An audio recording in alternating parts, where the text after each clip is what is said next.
So let's get something straight here. We're here for fantasy tabletop role-playing games. We are not here for houses and husbands. We're not here for accountancy 101. What we want is something larger than life, something exciting, something explorable, something that's going to blow our socks off with how ridiculous it may be. We want a city on the back of a turtle. Today, I'm going to be talking about how to create a city map for your campaign that is as ridiculous as it is cool. Something fantastical, something marvelous that you can use as the backdrop for a high fantasy game. And today, just like last week, I'm going to be using a recent commission that I did. So you can see the process of how I went from something written on paper to something that looks like this. And you can do it for your own campaigns as well. I'm going to be talking about the step-by-step process that I use to make it, as well as the principles that I put in place when I create a fantasy map like this, so that you can make something exciting and explorable. So if you haven't checked it out already, last week I did a video on creating a city map, and that one, while it was a great map, it was inspired by ancient Egypt, it was less ridiculous, less out of here. It was more of a normal city. This is anything but. And if that's what you want for your fantasy campaign, let's start along for the ride. So what I'm going to do is I'm going to begin with a blank A2 sheet of paper. As always, we want to start with our border. And then I'm going to do a bit of a sketch out. Now for this, I was given not a sketch, but several pages worth of layout, of backdrop, of culture, of lore, of what the theme of the campaign was going to be, some information about NPCs, and some significant locations that they wanted on the map. And I want to say a shout out to Chris for this. Thanks, Chris, for letting me use this map of Anchor. Now, the first thing that he said to me was he wants a city that is on the back of a turtle that flies through the astral plane. And what I said was, cool.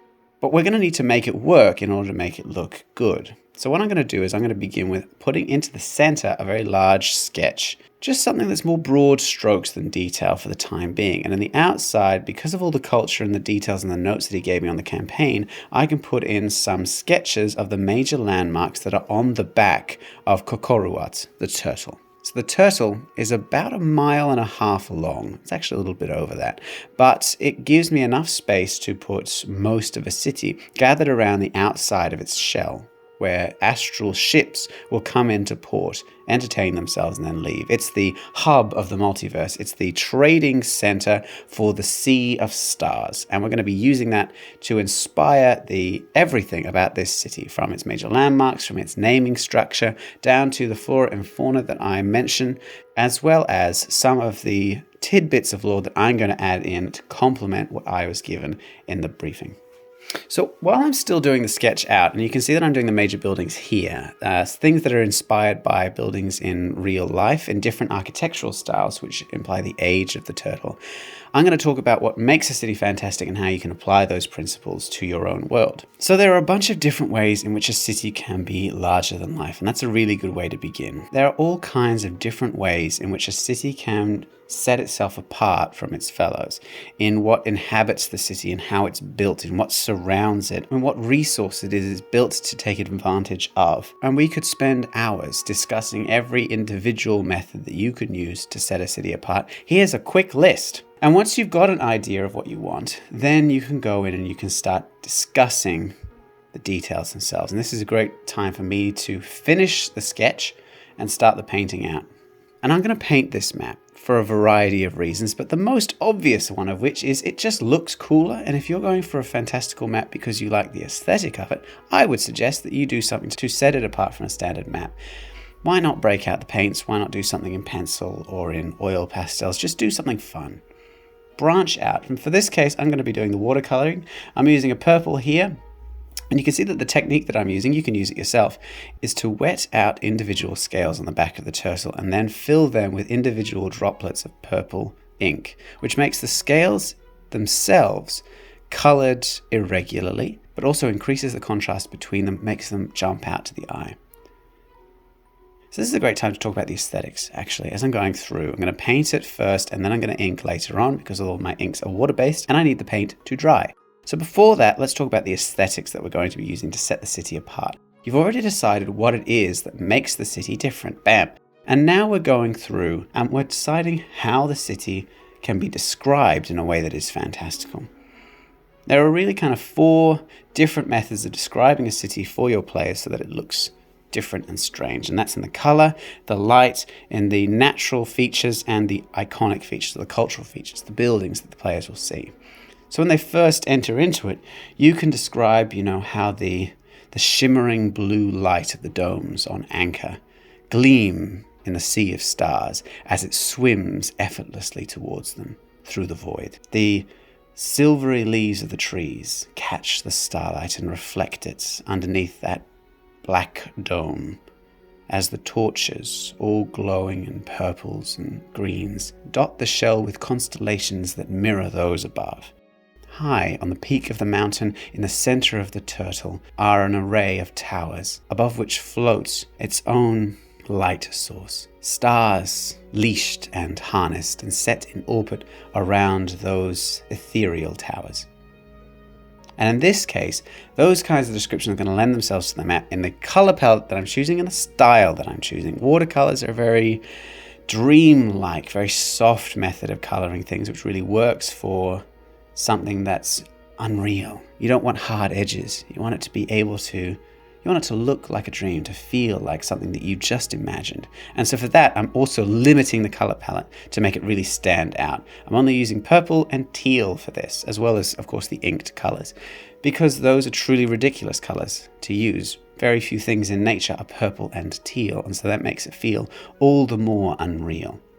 I also like the description of those silver trees, so I'm going to use that. All of the various pieces of foliage that I will imply are also going to be in greys or silvers or whites.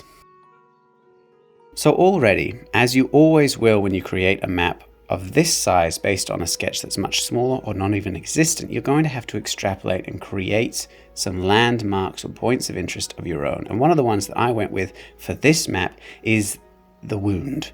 The back of the turtle on its right-hand side is a crack in the shell from some ancient cataclysm. And I would fully recommend doing something like this in your own city. Some ancient mark of a disaster or a catastrophe that is relatively unexplained to your players, the sources of which is so old and so unknown, or even so commonplace that it's not worth mentioning by the inhabitants of the city.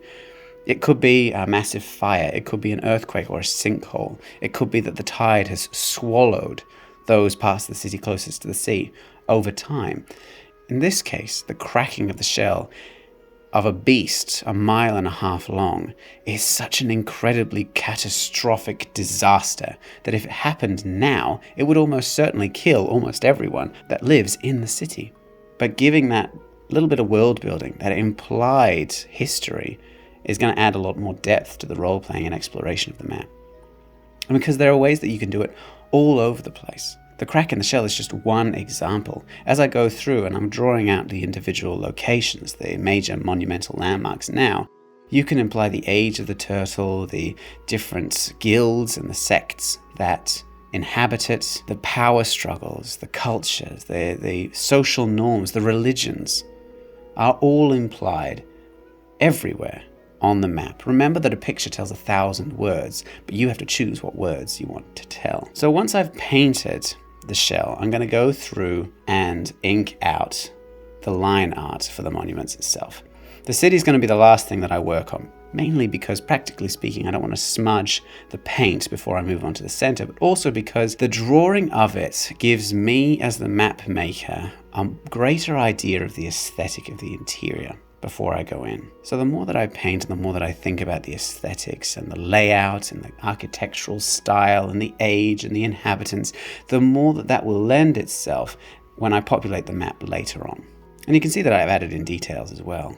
The teal dome of the Senate Hall is actually copper that's tarnished over time, and I've added in stretches of the copper dome that still retains the original bronzish salmon hue. So I'm going to go through over the watercoloring and use 3 thicknesses of fine liner pen, firstly to outline it, then to do the interior lines, and then finally to shade it. And I'm going to go through each of the individual illustrations and do those things. So I've got an illustration of the side view of Kokoruat. I've got an illustration of the archives, the libraries that are built into the cliffs on the turtle's shell, an illustration of the Senate halls, and an illustration of the Palace of Stars, which I'm working on now, which is the seat of power for the ruler of Anchor. But there's a lot of mystery there as well. Very little detail was given about the ruler, which is fine. I don't really need that.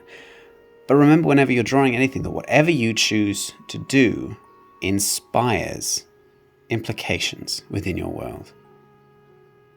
So in this case, I chose a lot of spires, a gathering of towers, because towers imply magic, #wizards.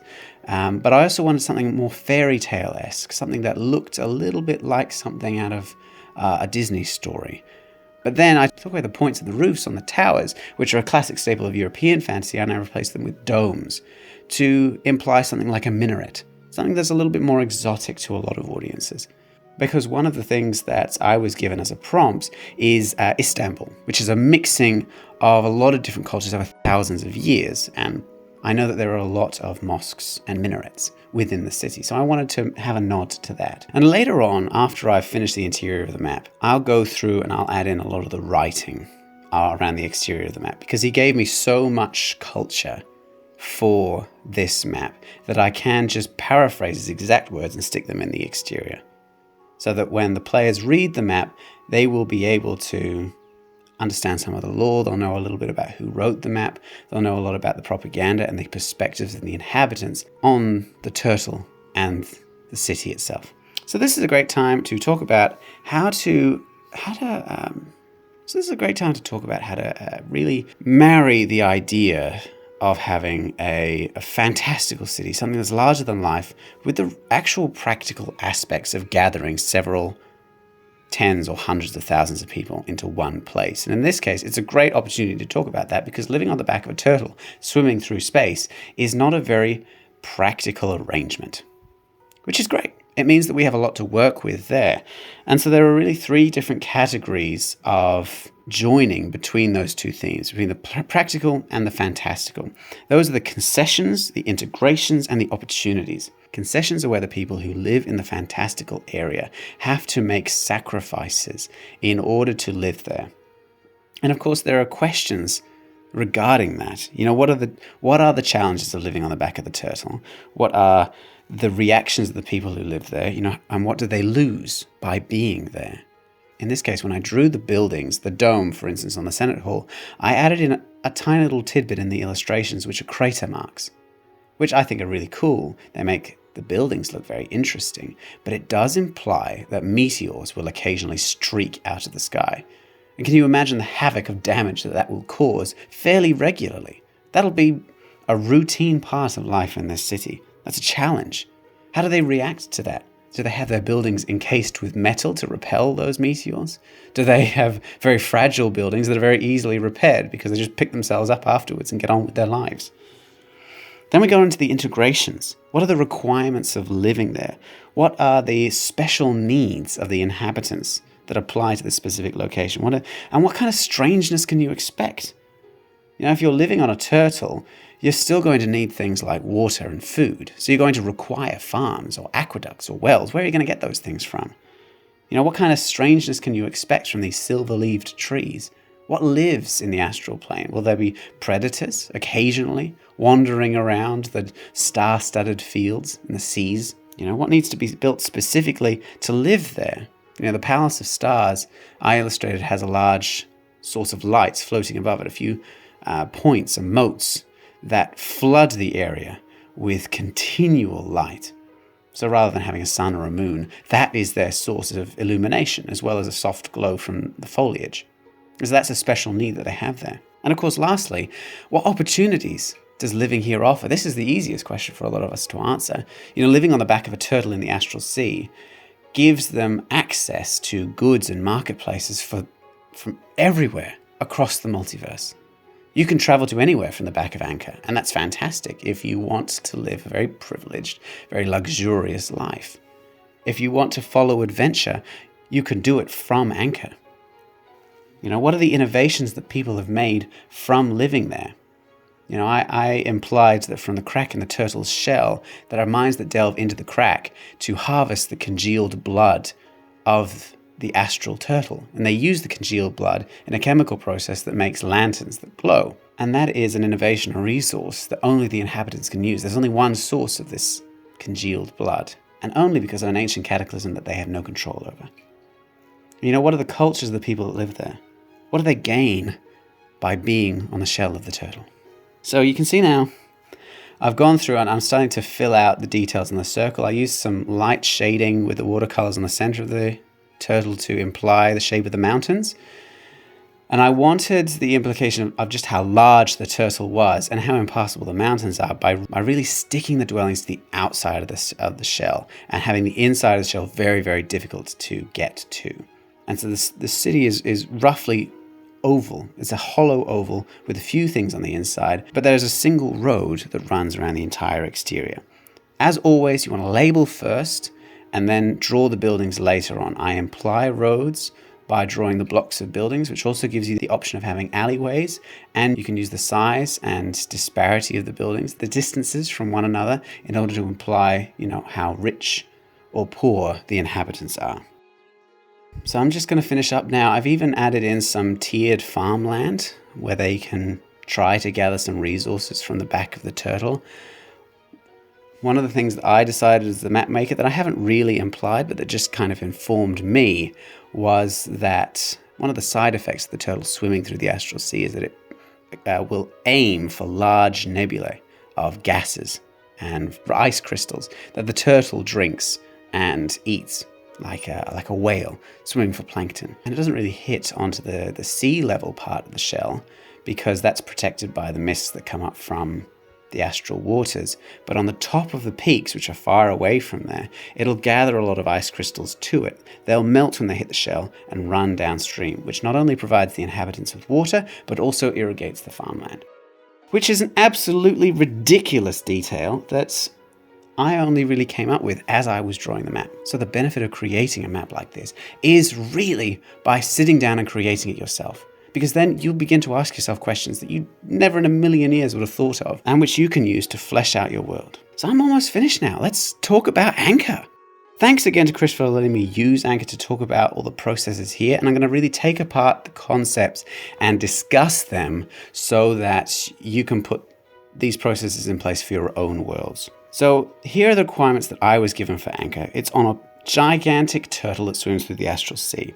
It's a port city. It has adapted to being in the astral plane.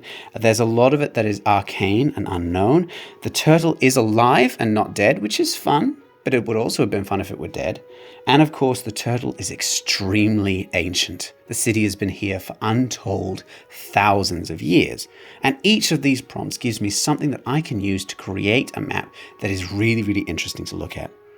Because it's a port city, most of the buildings will be outside on the edges of the shell, and there'll be jetties that run off the shell out into the astral plane beyond. Because it's in an astral environment, they'll need a source of light. The flora and the fauna will be different from anywhere else. Because it's arcane and unknown, I wanted to add in a lot of mysteries that couldn't be explained by simple mundane facts like the crack in the shell or Kokoruat himself.